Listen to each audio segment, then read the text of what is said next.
All right, let's take about 15 to 20 minutes here. Before I take the direct question, William's been patient. Before I take the direct question, I'm going to go here. Let's go to Learning Center. Let's not go to Learning Center. Let's go to free webinars. Wow. This is a public page, okay? And it's powerop.com/webinars.asp. I'm going to send that to everyone in the chat if you don't already know it. If you're subscribed, of course, you just click on free webinars and you go into the different positions, okay? Now, why am I going here? I want to go to option strategies. I'm just showing this here. It's William. One of the presentations here is from December, good candidates for a poor man's covered call, i.e. diagonal spread. Further on down the line, I was losing one. There it is. From 2017, why don't I have a more updated webinar? Because this is still 97% of what I would present today, and a lot of what I'm going to present right now. There's a full discussion there on calendar spread basics, defining horizontal versus diagonal, proper structure, specific terms of the strategy, what to look out for, what to avoid, goals and expectations for each. And then that's followed up the next week, calendar spread criteria, underlying stock criteria for diagonal and horizontal spreads, criteria to set up the proper structure in a weekly or monthly diagonal or horizontal spread. Why am I mentioning this? Because William's direct question is, could you please provide some guidelines as to how you trade or how one would trade diagonals and calendars? Oh, sorry, I skipped over a couple comments there. Okay, calendars and diagonals. How far out in time do you usually go for the long strike? How far out in time do you usually go for the short strike? What are your exit plans, profit target, maximum loss? What are you willing to take? Also, do you have any rules or guidelines about how you handle earnings while you are in a calendar or diagonal? I'll take the last question first. Just like I mentioned with covered calls, bull put credit spreads, I tend not to go through earnings with a calendar call. When I open a search, when I look for the diagonal spreads, I typically make sure that earnings aren't in the next 70 to 75 days or more. Okay, if I'm coming up into an earnings cycle, I may just not do calendars at that point. Now, along those lines, of course, I only do diagonals personally, meaning I'm buying an in-the-money call that's out in time, and I'm selling near-term calls against it. I look for the same exact type of criteria we talked to for Jesus.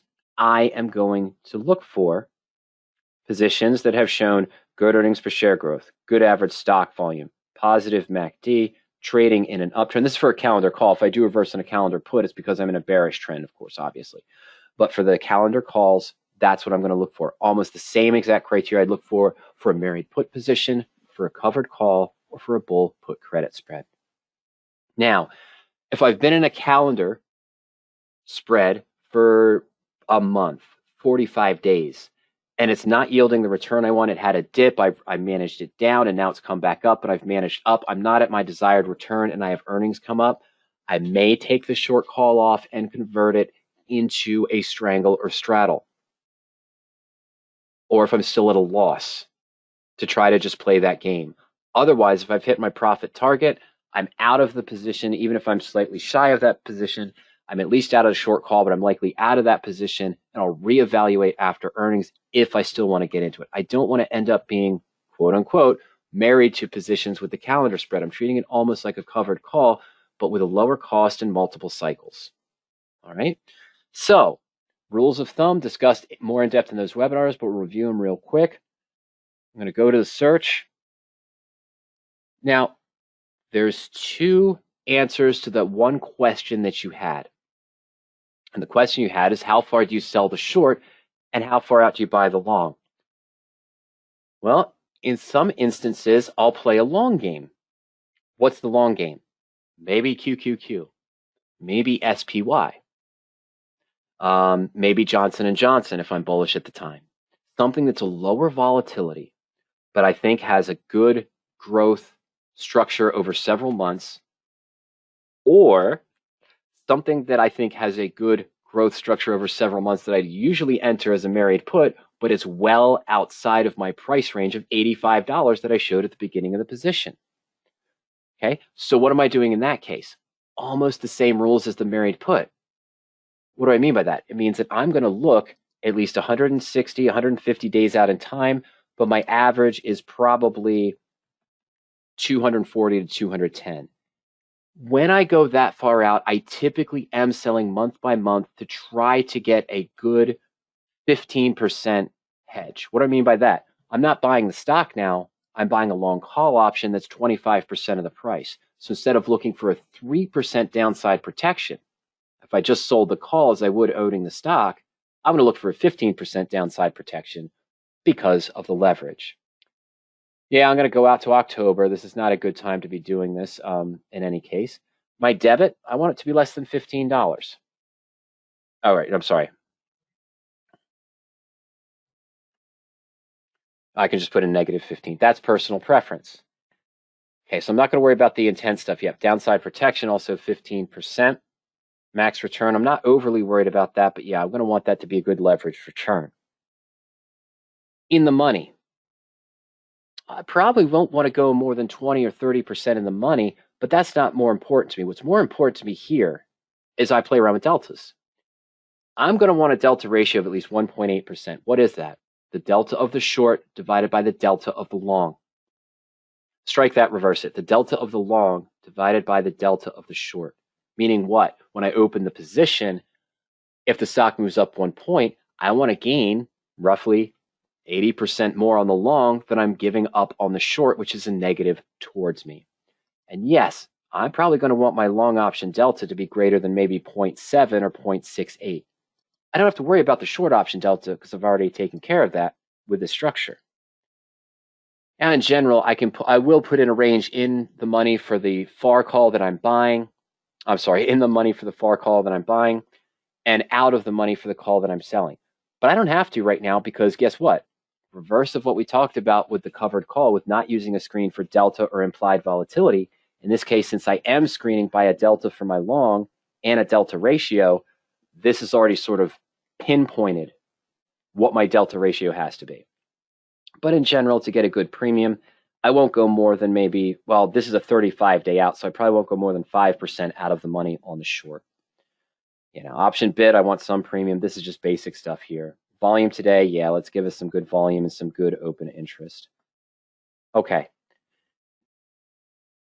Most important factor to me beside all of that, debit to strike difference ratio. I will never enter a diagonal spread where the net debit, the cost I pay into the position, is less than the difference in strike prices. So I'm going to use a debit to strike difference ratio of less than 1. I'm going to show you why that's important in just a moment.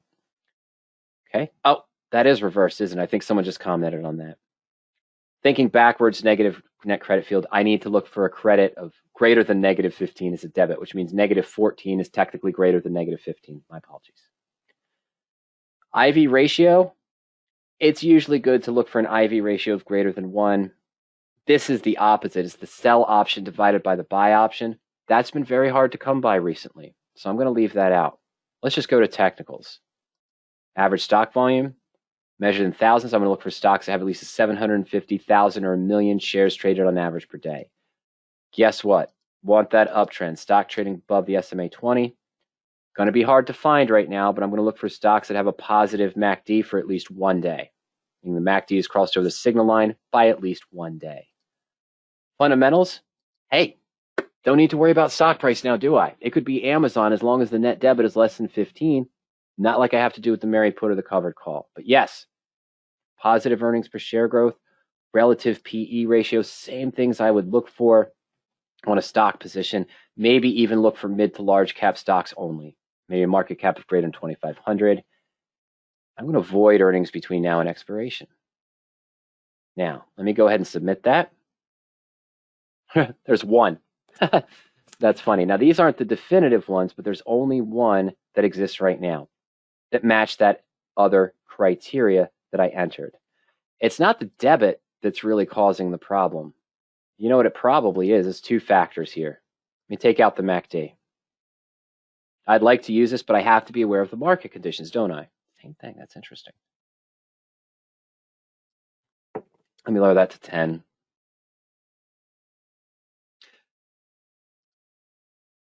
There we go. Okay.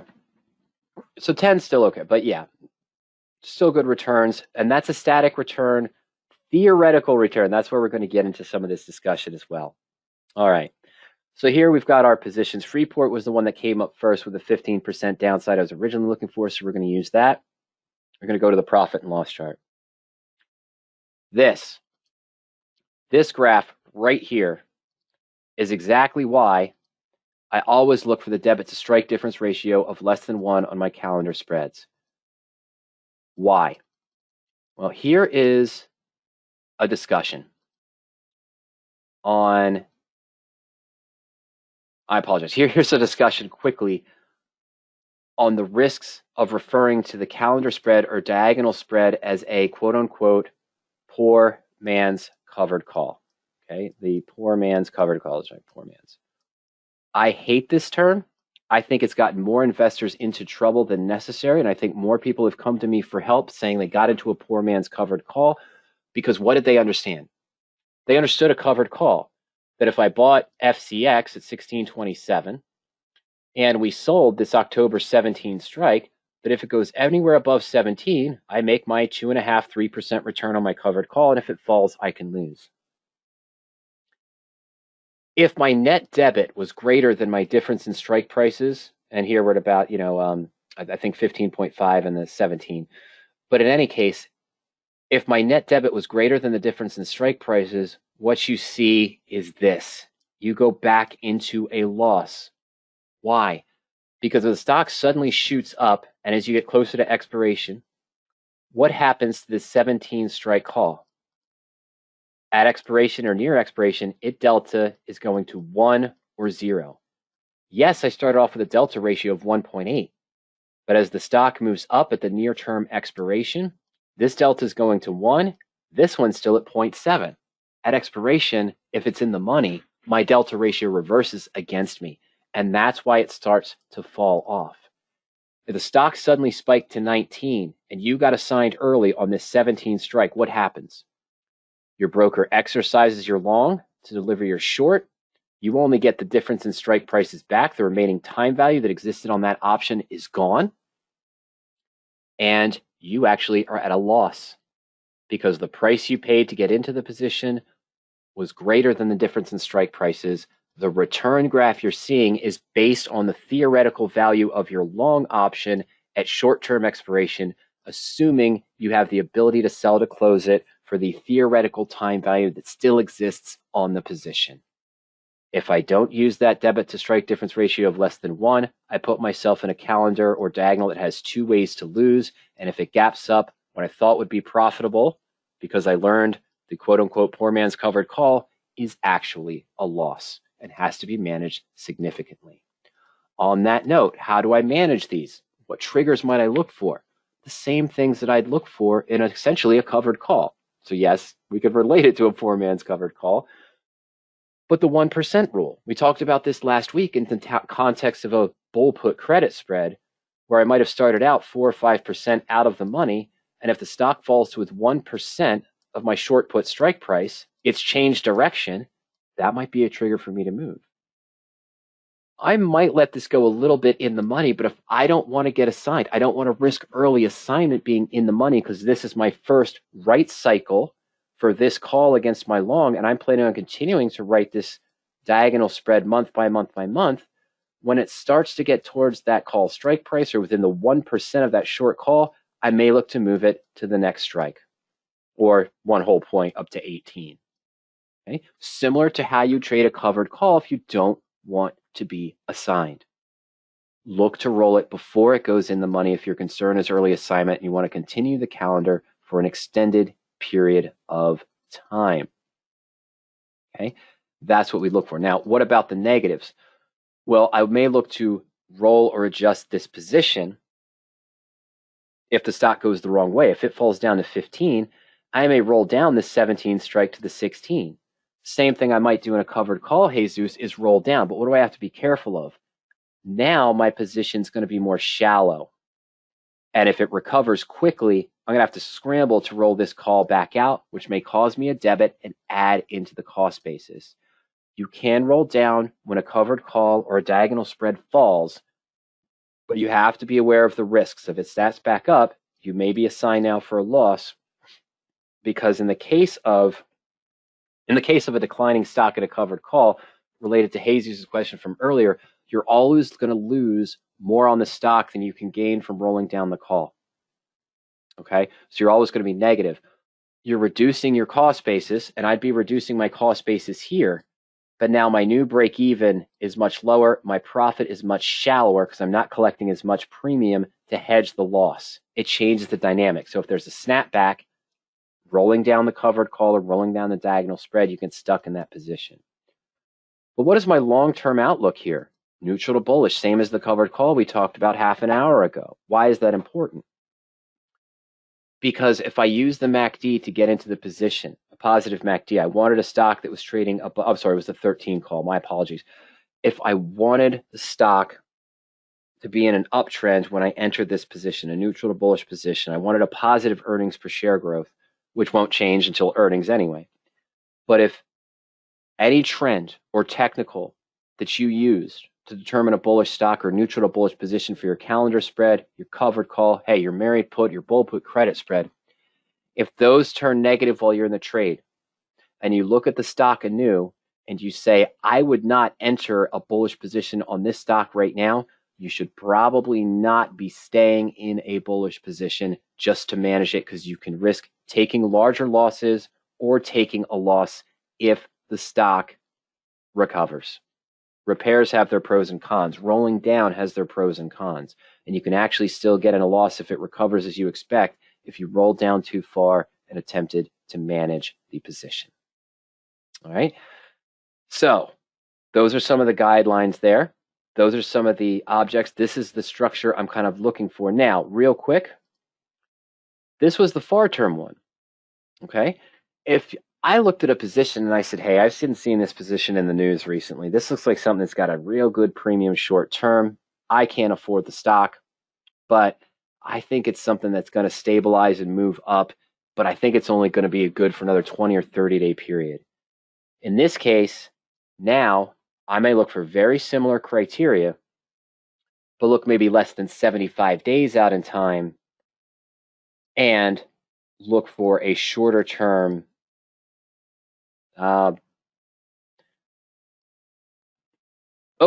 15 days out in time. I still, now in this case, I might lower the net debit to less than $8, less than $8 instead of 15, take it down by about half because I'm going shorter term. Hey, I still want the 10% downside protection. I still want the good leverage return. I still don't want to go more than 5 or 10% out of the money on the short call, but guess what? I still want the same delta ratio. I still want the same long option delta to be an in-the-money call there, and I still want some good criteria. What else do I want? I still want the good fundamentals. That doesn't change. All I'm changing now is that I'm looking 2 months out in time to 2.5 months out in time and maybe selling 11 to 7 days against the position as a weekly. What I don't prefer to do, because I don't like the structure, and again, William, this is personal preference. This is not the be-all, end-all, and I'm not saying I'm the best diagonal spread trader around. It's far from it, I'm sure. What I'm saying is that when I've decided that I want to do, no, that's not what I wanted. I'm sorry. Now let's go to 30. I want to be at least 30 days. I don't want to be 21 and 14. There we go. So here we're looking at 14 days out versus 35. If I've decided I want to try to use weeklies, William, then I'm going to shorten the long time frame as well. 2.5 months. I'd probably go a little bit farther. Usually I'm 45 to 90, I think is what I am. Let's go to 45 to 75. There we go. Better, much better. Or if you wanted to do 60 and keep it to 7 days. What I don't do is buy a 6-month out call. I don't like the structure. Buy a 6-month out call and then sell every 5 days against it. Yes, I know that could increase my annualized return. And if it does what I expect, I could get a higher annualized return that way. 10 times the right cycles, how many times I can write it against that further out option. But the first 3 or 4 right cycles, the profit and loss chart looks horrendous. I've still paid $12 to $14 for that 5-6 month out call that's in the money, and I'm getting 28 cents for the weekly. The risk graph looks horrid, and I hate it. So if I'm going to shorten the short, I'm going to shorten the long. I'm a little closer in, still getting my targets, good leverage return, Still have the good structure, 31 to 27. That looks good for Rangold Resources. Just out of the money, 50-cent print. See, what are we talking about? 50 cents, 32 cents, 31 cents, 85 cents. That's good. $1. Hey, great. Down here on Western Digital and Marvel. That's fantastic. But again, similar structure, similar delta ratio. Absolutely the same debit to strike difference ratio. But if I've decided I want to try to go shorter term, I'm going shorter term with a long as well. I don't like the graph of buying a far out long and selling week by week against it, because those first cycles, if it doesn't go as you expect and it suddenly shoots up, you are going to be at a loss because you didn't collect enough against it in the short term. Okay, so I may not have covered everything, but those are my thoughts on the diagonal spreads. Short term or long term, it's going to depend on the structure. Criteria that you want to see, you want a good delta, positive delta ratio, Probably want to be in the money on the long. That's what I prefer. Don't want to go too far out of the money on the short because I don't want a premium of only 10, 12, 5 cents. Okay. I want that reasonable structure just around the stock price here. Here's a good one on Marvel, 38. Hey, out of the money on the 40 was 68 cents, buying the 35 for 5.35. Not too great. Midpoint net debit of 452. So that's lower than the 5-point difference in the strike prices, which is what I want. Oh, here's the comment. Here's why I didn't put it in. Notice all these positions that are matching my criteria. I have the implied volatility ratio here. This is the implied volatility of the sell option divided by the implied volatility of the long. Here's some 20th of November series. All of them are less than 1. I, in general, would want that to be greater than 1, meaning the implied volatility of the short divided by implied volatility of the long. Although this isn't going to be affected by the election, this is what is skewing things right now. The further out options, November, oh, that's why it is. I'm sorry, I apologize. I was saying that right. The September 25th series, October 2nd, October 16th, whatever those series are, they're not going to be affected by the election. There's going to be affected the build up to it. Everything after the election, December, January, February, Marches, are going to be affected by the outcome of the US election in November. So these implied volatilities are higher, also because they're in the money versus slightly out of the money or at the money. But these November series are all higher than the shorter term, which won't be affected because of that event that is known and coming up. Plus, earnings are coming up. We're getting into that next earnings cycle as well. Next quarter's earnings cycle coming up in a few weeks also, which plays a part in it. But that's why I did not use the normal IV ratio screen I would use, because I know the market conditions are not favorable for that right now. In fact, this gave us 17 results. We see none of them on the first page have it. Let's see if anything on the second page has it. Nope. All right. So with the structure we're using, it at to slightly out of the money near-term options going out to November, none of them that match our other preferred criteria have the implied volatility ratio. Let's go back to 150 to 410 and go to the standard October expiration. We know we only saw 8 results there. Yep, only 1 now popped up, Campania. That one has a delta ratio of 1.3%. I'm sorry, implied volatility ratio of 1.03, delta ratio of 1.9. This doesn't necessarily mean it's going to be a better trade. In fact, minimum, what I usually look for is an implied volatility ratio of 1.1, meaning that the implied volatility of the sell option is 10% higher than the implied volatility of my long option. But now is not the market conditions to get those, okay, based on the time frames we're looking for and what we want to see. All right, so, okay, so that's essentially it. Remember, you can see the rest of that there. I apologize. Whoa. The rest of those there going into the webinars section. Once again, I sent everyone the link. It's powerup.com/webinars.asp. Click on option strategies. Scroll down to 2017. Sorry. Calendar spread basics, calendar spread criteria, a little bit similar to the 25-minute discussion we just had, but a little bit more in depth on each of those. Or you can search, I almost said Google.